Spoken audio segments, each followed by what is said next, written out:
எல்லா தியானமும் அந்த முன்னோர்கள் சொன்னதை வச்சு தான் இவர்கள் சொல்றாரு. இவர் புதுசா எதுவுமே சொல்லல. இறைநிலை என்பதை ஒரு மனிதன் எவ்வாறு அறிய முடியும்? ஒன்றுமில்லாத ஒரு ஸ்டேட், ஒண்ணுமில்லாத போறது, ஸ்டாண்ட். எங்க போய் உங்க மனசு ஒன்றுமில்லாத ஒரு ஆனந்த நிலை, ஒண்ணுமே இல்லை, சிந்திக்கிறதுக்கு ஒண்ணுமே இல்லை. ஒன்றுமே இல்லாத ஸ்டேட் அப்படின்னா அது வெளிச்சமா இல்ல இருட்டா? ஒன்றுமே இல்லாததுன்னா இருட்டு, கும்மிருட்டு. அப்போ வள்ளலார் சொன்னபடி அனுப்பன் ஜோதின்னு சொல்றாங்க இல்லையா, அதுதான் ஜோதி தான் எல்லாமே. ஜோதியும் கடந்த ஒன்று, ஜோதியும் கடந்த ஒன்று. அந்த இந்த ஒளிக்குள்ளாரே இருட்டு. இந்த ஒரு ஒளி இருக்குன்னா அதுக்குள்ளாரே ஒரு இருட்டு. ஒரு விளக்கு இருக்கு, விளக்கோட இது அந்த சுடர்ல ஒரு இருட்டு. அந்த இருட்டை அடைதல், இருட்டு தான் எல்லையற்ற ஒன்று. நான் என்ன சொல்றேன், ஒளி என்பது எல்லை உடையது, சப்தம் என்பது எல்லை உடையது. எல்லையற்ற ஒன்று எதுன்னா எல்லையற்ற ஒன்று தான் இறைவன். ஸோ எல்லையற்ற ஒன்று எதுவா இருக்குன்னா இந்த இருட்டா இருக்கு, கும்மிருட்டா இருக்கு, நிசப்தமா இருக்கு, நிர்குணமா இருக்கு. இறைநிலை என்பது ஒவ்வொரு மனிதனும் ஒவ்வொரு கற்பனை வடிவத்தில் நினைச்சிருக்கிறாங்க. அப்படி நினைக்கும் போது நம்ம இறைநிலையை அடைய முடியுமா? வேதாத்திரியம் என்ன சொல்றதுன்னா, இறைநிலை ஒவ்வொரு மனிதனும் நீங்க எவ்வாறு மனதில் கற்பனை நினைத்துக் கொள்ளுங்க நினைச்சீங்கன்னு சொல்லிட்டார் சார். எப்படி வேணாலும் கற்பனை பண்ணாலும் அது கடைசியில ஒரு நிலையில போய் நிற்கும். தொடக்கத்துல ஆரம்ப பயிற்சியாளர் இருக்காரு, அவர் விதவிதமா கற்பனை பண்ணிக்குவாரு, என்னமோ சுத்துது அப்படின்னு. நீங்க எந்த கற்பனை பண்ணாலும் அது பழக்கத்துல டிரான்ஸ்ஃபர் கடைசியில போய் எங்க போய் சேரணுமோ அதுல சேர்ந்து நீங்க அதுக்காகத்தான் வந்திருக்கு. அந்த இறை என்ற டெக்னிக்கல் தேய்ச்சி விட்டா சேர்த்திடும். ஸோ உங்களுக்கு இனிஷியேஷன் கொடுத்த உடனே அது அதுக்கு அதனோட விளக்கங்களை தானே அறிந்து கொள்ளும். அது அறிகிற தன்மை இருக்கிறனால அது எல்லாத்தையும் அறிந்து. இறைநிலையில் இருக்கிற பார்ட்டிகளுக்கும் பூமியின் மேல் பகுதியில் உள்ள பார்ட்டிகளுக்கும் உள்ள வித்தியாசம். இறைநிலையில நம்ம மேல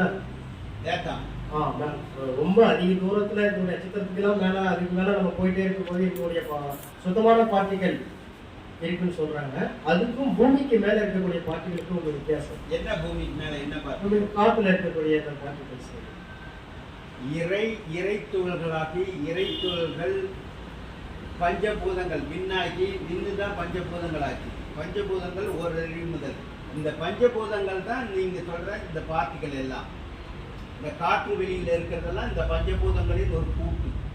அந்த பஞ்சபூதங்கள்ல இருக்கிற ஒரு விண்வெளி தான் நீங்க இங்க சொல்றது. அது இதை விட பியூரான ஒரு இறை துகள். ஃபர்ஸ்ட் பார்ட் தூய்மையான இறை துகள்னு சொல்றீங்க. தூய்மையான இறை துகள். அப்ப அந்த தூய்மையான இறை துகளுக்கு தான் வேதாத்திரி மகரிஷி காலையில 4 மணிக்கு 3-4 மணிக்கு தவம் செய்யும்போது அவர் அப்பதான் தவம் செய்வாருன்னு கேள்விப்பட்ட. உண்மையாக தவம் வந்து எல்லா நாளும் எந்த நேரமும் நேரங்காலங்கள்லாம் கிடையவே கிடையாது. எந்த திசை வேணாலும் பண்ணலாம். காலையில பண்ணுகிற போது அந்த ஆற்றல் நிறைய வரும். இந்த பிரம்ம முகத்துல பண்ணுகிற போது வான்காந்த ஆற்றல் திடீர்னு நல்லா இருக்கும், நமக்கு நல்லா இருக்கும், வரவு அதிகமா இருக்கும். குடும்பத்தில் வீட்டிலே இருக்கக்கூடிய நபர்கள் வீட்டிலே தவம் செய்யணும்னா எந்த தவம் செய்யலாம்? வீட்டிலேயே எல்லா தவமும் செய்யலாம். எக்ஸப்ட் வெள்ளிக்கிழமைன்னா நீங்க சாந்தி தவம் பண்ணணும். சாந்தி தவம் வந்து நமது உடல் ஆற்றல், நம்ம வந்து தவ கண்ணல் தாங்காது, அதனால நம்ம சாந்தி தவம் அந்த வெள்ளிக்கிழமை மட்டும் பண்ணணும். சரி, ஏன் இந்த வெள்ளிக்கிழமை? அது சுக்கிரத்தோடு தொடர்புடையது. சுக்கிரனோட கிரகம் அந்த சுக்கிரத்தோடு தொடர்புடையதுனால சுக்கிலம் அப்படின்ற ஒரு சுக்கிரங்கிறது வந்து இந்த வெள்ளிக்கிழமையில அதிகம் அந்த ஒளி கிரணங்கள். ஸோ இந்த கிழமைகள் எப்படி வைக்கிறாங்கன்னா, அந்த கிரகங்கள்ல இருந்து எவ்வளவு ஆற்றல் அதிகமாக வருதோ. இப்போ புதன்கிழமைன்னா நெற்குழியிலேருந்து என்னைக்கு ஆற்றல் வருதுன்னா அந்த கிழமையை புதன் வச்சுருக்காங்க. சண்டேன்னு வச்சுருக்காங்கன்னா இந்த சன்ல இருந்து ஆற்றல்கள் எப்போ அதிகமாக இருக்கும் அதுக்கு சண்டே அப்படின்னு. அப்போ பஞ்சபூத நவகிரகத்துக்கும் நீங்க சொல்ற இந்த வித்தியாசம் பஞ்சபூதம் நவகிரகம் பண்றாங்க இல்லையா? அப்போ ஒவ்வொரு கிரகத்துல இருந்து நமக்கு வந்து அந்த ஆற்றல் கிடைக்குதுன்னு சொல்றாங்க. அப்போ அது போல நீங்க ஒவ்வொரு நாளும் தவம் செய்யும் போது ஒவ்வொரு ஆற்றல் ஒவ்வொரு நாளும் இல்லை. நம்ம ஏன் மூலாதாரத்துல சுக்கிரத்துல தவம் செய்யணும் அப்படின்றதுக்காக வெள்ளிக்கிழமை வந்து இந்த மூலாதார தவம் செய்யணும். ஏன்னா தவ ஆற்றல் தவ கணல் நம்ம தாங்காது. நம்ம லௌகிக வாழ்க்கையில இருக்கிறோம். வாரத்துல ஒரு தடவையாச்சும் அந்த சுக்கிலத்துல அந்த மூலாதாரத்துல கொண்டு போய் ஆற்றலை சேகரிக்கிற போது தவ ஆற்றல் உடல் ஆற்றலாக மாறி பயன்பெறும். அப்ப சமநிலைப்படும். நமக்கு தவ வெப்பம் தாங்காது. இப்போ மௌனம்லாம் ஒரு நாள் ஒரு 5 தவம் இருந்தீங்கன்னா அன்னைக்கு சாயங்காலம் ரொம்ப தவ கனல் இருக்கும். அது நீங்கள் அனுபவத்தில் தான் உணரும். ஒரே நாள் மௌனங்கள்லாம் போட்டு பாருங்க, ஒரே நாளில் 3-4 தவம் செய்கிற போது ஆற்றல் தவ கனல் நமக்கு தாங்காது. இப்போ நம்ம சாந்தியில் இருக்கோம். சாந்தியில் இருக்கிற போது உடல் இந்த தவ ஆற்றல் உடல் ஆற்றலாக மாறும். வேதாத்ரி மகரிஷி பேசாம அமைதியா இருக்கணும்னு சொல்லி 12 மாசத்துல 1 மாசம் மட்டும் சூஸ் பண்ணாரு. ஏங்க ஐயா, அந்த மாசம் மட்டும் தான் அவர் அமைதியா இருப்பாரு, யார்கிட்டயும் பேச மாட்டாரு. இல்ல அவர் ஒரு நவம்பர் ஏதோ ஒரு மாசம் வச்சுட்டாரு. அது ஏன் அந்த மாசத்தை சூஸ் பண்ணாரு? அப்படின்னா ஒன்றும் ஸ்பெசிஃபிக்கா ஒன்றும் ரீசன் வருஷத்துல அந்த மாசம் மட்டும் ரீசன் எதுவும் கிடையாது. வாழ்த்து நாம சொல்றோம் இல்லையா, வாழ்த்து வந்து எந்த அளவுக்கு எஃபெக்டிவா இருக்கும்? வாஸ்து ஓரளவு ஒத்துக்கலாம், ஓரளவு ஒத்துக்க முடியாது. முழுமையாக அதை நம்ப கூடாது. இப்ப கிரகங்கள் நிலை அப்படிங்கறதே ஓரளவு வாழ்த்து மாதிரி தான். அது மாதிரி இப்ப கிரக நிலை சரியில்லை, தோஷம் சரியில்லை அப்படின்றதெல்லாம் ஓரளவு உண்மை. ஃபுல்லா அதை முழுமையா நம்பிட்டு அதை நம்ம இருக்கக்கூடாது. எல்லாமே இயற்கையோட விதிப்படி நடக்குது. வாழ்க்கைங்கிறது வந்து முன்னமே எழுதப்பட்ட ஒன்று. ஆற்றின் வெளியே மெதுவை போல் ஃபிக்ஸடு. இன்னைக்கு வந்து நீங்க இத்தனை பேர் கேட்குறது முன்னமே எழுதப்பட்ட ஒன்று. எல்லாமே ப்ரீ டிட்டர்மின். வாழ்க்கை வந்து நாம ஒன்று எதுவுமே புதுசாக சாதிக்க முடியாது. எல்லாமே அந்த பேராற்றலோட உந்துதல் தான் நடத்துகிறோம். அதனால புதுசாக ஒன்றுமே செய்ய முடியாது. ஓகே, கடைசியாக ஒரு கேள்வி இல்லையா, நீங்கள் 2004 இருந்து இந்த வேளாண்மையில் இருக்கீங்க. உங்களால் மறக்க முடியாத அனுபவம், ரொம்ப அதிசயமாக உங்களுக்கு ஏதாவது நடந்திருக்கும், அது மட்டும் எனக்கு ஷேர் பண்ணுவீங்க? அதிசயமாக நான் வந்து டவுன் பண்ணேன் ஒன்றுமே கிடையாது. ஃபஸ்ட்டு இதில் வந்தது நான் வந்து வெற்றி டாக்டர் சயின்ஸ் ஸ்டூடெண்ட்டு. நான் வந்து ஆன்மீகம் பேசுறது வந்து அண்ணாமலை அப்துல் காதர் மாதிரி. எப்படி நான் இதுக்கு வந்தேன் அப்படின்னா, ஃபஸ்ட்டு படுபோட்டு இந்த ஒரு நாள் தவமயம் தொடங்கினாங்க. தொடங்கிட்டு ரிலாக்ஸேஷன் போட சொன்னாங்க. ஒரு கைப்பயிற்சி கால் பயிற்சி செஞ்சுட்டு ரிலாக்ஸேஷன் 2 பயிற்சி தான் சொல்லிட்டு நான் என்ன பண்ணேன், கால்கள் 10 விரல்கள் ரிலாக்ஸ் ஆகுது அப்படியே மேலே கொண்டு வரோம். ரத்த ஓட்டம், வெப்ப ஓட்டம், காற்று ஓட்டம், உயிர் ஓட்டம் எல்லாம் ஓடுது. அப்படி தளர்வடைகிறது. அடுத்து கண்காலுக்கு கொண்டு வரோம் அப்படின்னு நான் இப்போ நினைச்ச உள்ளார என்ன இது ஒரு இன்ஸ்பிரேஷன் கூட்டத்தில் வந்து மாட்டிக்கிட்ட பொழுது வெளியே போய் சொன்னால் கூட சிரிப்பான். நீ ஒரு சயின்ஸ் ஸ்டூடெண்ட்டு, அவங்க எதை சொல்கிறாங்கன்னு நீ அங்கே போய் படிச்சுட்டு இருக்கேடா அப்படின்னு திட்டுவாங்கன்னு நினைச்சேன். சரி எதோ வந்தாச்சு, மாட்டிக்கிட்டான் இவங்ககிட்ட, சரி கொஞ்ச நேரம் இருப்பான் அப்படின்னு. அப்புறம் முழங்கால் வர வந்துச்சு, அதுக்கு கூட தூங்கிட்டேன். அப்புறம் தான் நினைச்சேன், ஓஹோ இது இன்னும் ஒரு இன்வாலன்ட்ரி ஒன்று. தூக்கங்கிறது வந்து நம்ம கட்டுக்குள் வராத ஒன்று. கட்டுக்குள் வரவழைக்கிற ஒரு விஷயம்னா இது ஏதோ பெரிய விஷயம் இருக்குது அப்படின்னு நானும் வந்தேன். என் ஒய்ஃபுக்கு அடுத்த நாள் கொடுத்தேன். அது 2 பேருக்கும் பிடிச்சிருச்சுன்னா அது பிடிச்சிருச்சுங்கிறது இதுக்காகத்தான் நம்ம வந்திருக்கிறோம். இந்த இறை குணங்கள் இதுக்காகத்தான் ஜென்மம் எடுத்து வந்திருக்கோம். பெரிய விஷயம். உள்ளார போய் பாருங்க, எல்லாருக்கும் விளங்கும். நம்ம அதுக்கு டைம் கொடுக்கறதில்ல. இது பார்க்கலாம், இன்னைக்கு கொஞ்சம் டைம் ஷெட்யூல் ரொம்ப டஃப்பாக இருக்குது. இதுதான் இதுக்காக தான் ஜென்மம் எடுத்தோம். லௌகிக வாழ்க்கை ஒன்றுமே கிடையாது. அது ஜென்மம் எடுத்தால் ஏதோ ஒரு எத்தனையோ பெரிய இதில் வந்துருக்கிறோம். பெரிய இதுதான் வார்த்தைன்னு சொல்ல முடியாது. அவ்வளோ பெரிய விஷயத்துக்கு வந்து உள்ளார வந்தீங்கன்னா தெரியும், எல்லாம் கிடைக்கும். நிறைய கேள்வி. நீங்கள் எது இருக்கீங்க? பிகினஸ்னா எது வரைக்கும்? அகத்தாய் முடிச்சிருக்கீங்களா? ஒண்ணுமே இல்லையா? அகத்தாய் என்ன பண்ணாங்க இல்லையா? இப்போ அவர் வந்து எடுத்துறீங்களா? என்னென்ன எடுத்துறீங்க? அப்புறம் எப்படி 9 எல்லாம் கேட்குறீங்க? இல்லை, நாங்கள் வந்து விழுப்புரம் வந்திருந்தேங்க. போனோம். எதுக்கு? சார் ஒருத்தர் ரமேஷ் ஐயா வந்துட்டாருங்க. ஓ, அப்போ கவனிச்சியா? ஒரு சில கேள்வி கேட்குங்க. ஃபுல்லாக உள்ளார வாங்க. Physics professor sir. எல்லா விளக்கம் இது எல்லாம் டெய்லி வரணும். நம்ம இடையில இன்னைக்கு தவங்க அப்பா வெளியே போனதான் இடையில ஒருத்தன் புதுசாக நாய் அப்படின்னு ஏதோ திட்டுவான், வாயில் வந்து பேசுவான். அப்புறம் கடன்னு கீழே போயிடுவான். இங்கே பண்ண எல்லாம் மேலே ஒரு டாப் லெவலுக்கு வந்தோம் பார்த்தலாம், எல்லாம் போயிடும். ஸோ அதனால் தொடர்ந்து நம்ம லௌகிக வாழ்க்கை, அதுக்காக லௌகிக வாழ்க்கையை விட்டுட்டு இருக்க முடியாது. இல்லை சாமியாரை இந்த விஷயங்களை கட்டிட்டு ஆள முடியாது. நம்ம ஒரு டைம் இருக்குன்னா ஒரு 1 hour, ஒரு 1/2 hour. இது வந்து ஹெல்த் அண்ட் ஹெல்த் தான் பெரிய விஷயம். நம்ம வந்து உடற்பயிற்சி, காயகல்பம், தியானம் உணவு, உழைப்பு, உறக்கம், உடலுறவு, எண்ணம் 5 அளவு முறை. டெஃபினட்டாக 100 வருஷம் நான் வாழ்வேன். சேலஞ்சே பண்ணுவேன். இப்போ எனக்கு 67 இன்னும் நான் 30+ இருப்பேன். சேலஞ்சே பண்ணுவேன். அது என்னென்னா இந்த 3 பயிற்சிகள் உணவு, உழைப்பு, உறக்கம், உடலுறவு, எண்ணம். இது அளவு முறைகள் செய்யக்கூடாது இல்லை. நல்ல ஜென்மம் எடுத்ததே புலன் இன்பங்களை அனுபவிக்கிறது தான். உடற்பயிற்சி ஏன் பண்ணணும், உடல் நலமாக ஏன் இருக்கணும் அப்படின்னா புலன் இன்பங்களை அனுபவிக்கிறது தான் வந்திருக்கிறோம். அதுபோல் அறநெறி வாழ்வு வாழ, இறையை உணர, இந்த 3 விஷயத்துக்கு தான் வந்தது. இதுக்காகத்தான் உடம்பே எடுத்து வந்தது. இப்போ அதனால் புலன் இருக்குன்னா புலனை அனுபவிக்கணும். அது அதுக்காகத்தான் வந்தது.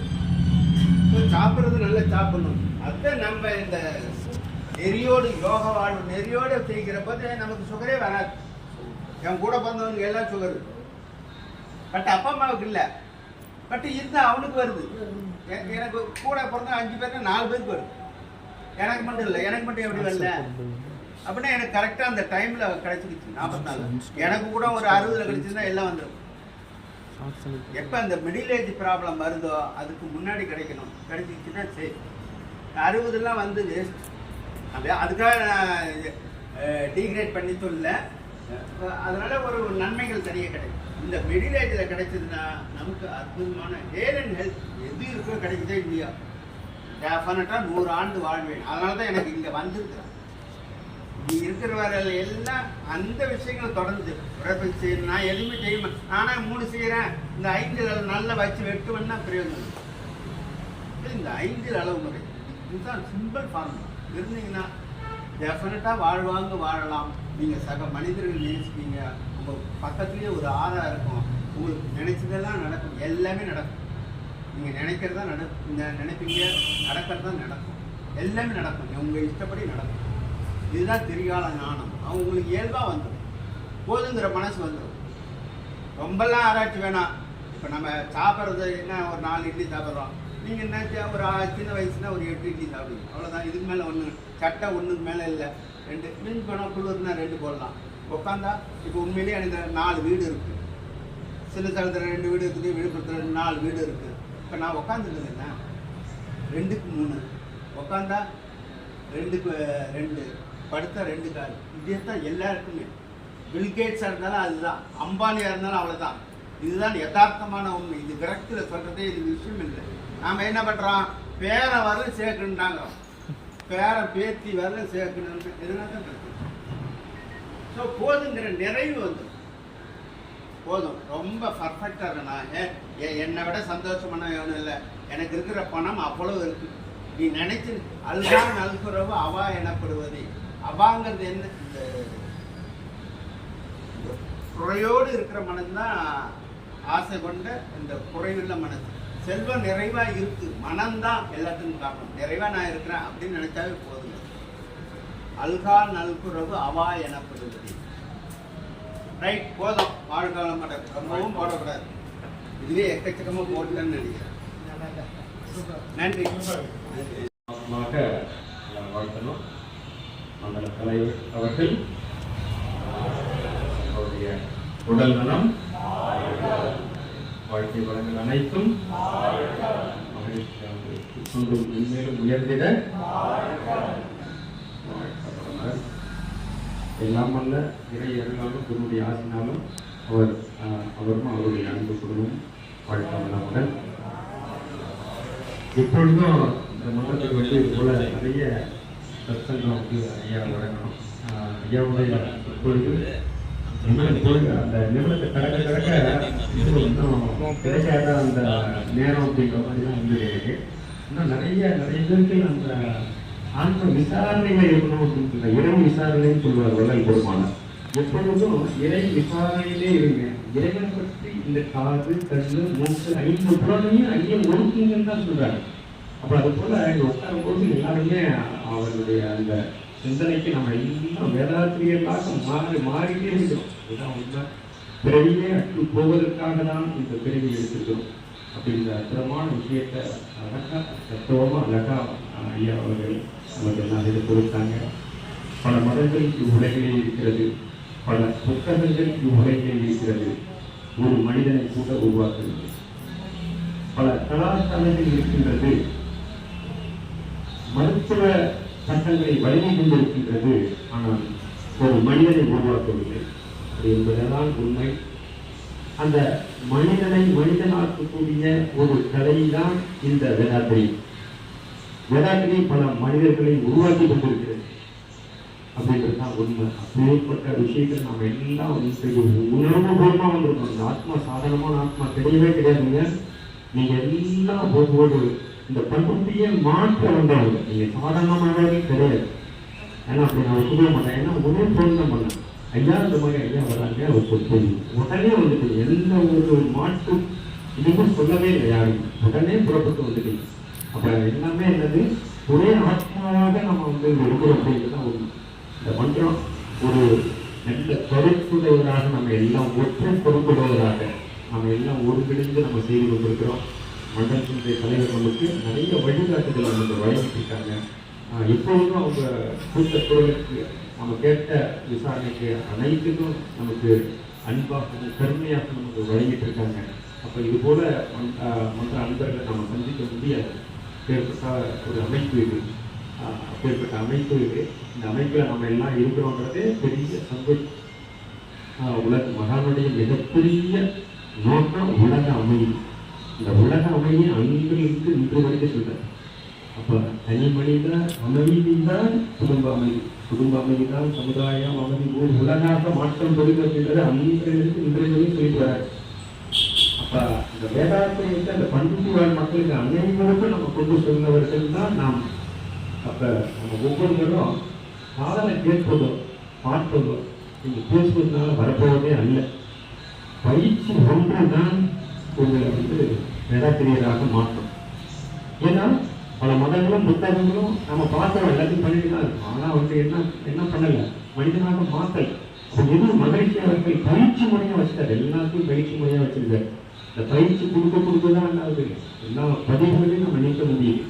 ஓகே, மனிதன் என்ற மனிதன் கலங்கமானவன் சொல்றாங்க. மனிதனை கலங்கமில்லாத ஒரு நிலைக்கு நல்ல நிலைக்கு கொண்டு வருவதே வேதாத்திரியம்.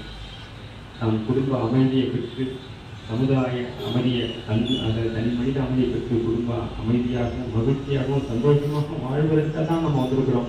ஆக அந்த அமைதி நிச்சயமாக இங்கே இருக்கும்.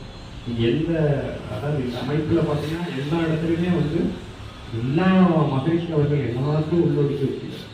வாழ் உணர்வை பற்றி மகிழ்ச்சி அவர்கள் தான் சரியான ஒழுக்கத்தை கொண்டிருக்காரு.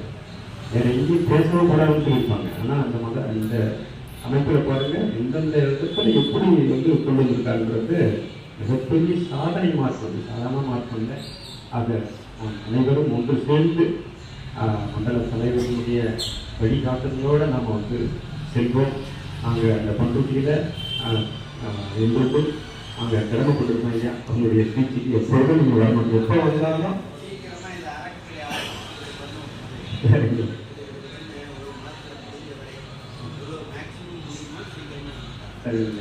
மகிழ்ச்சி.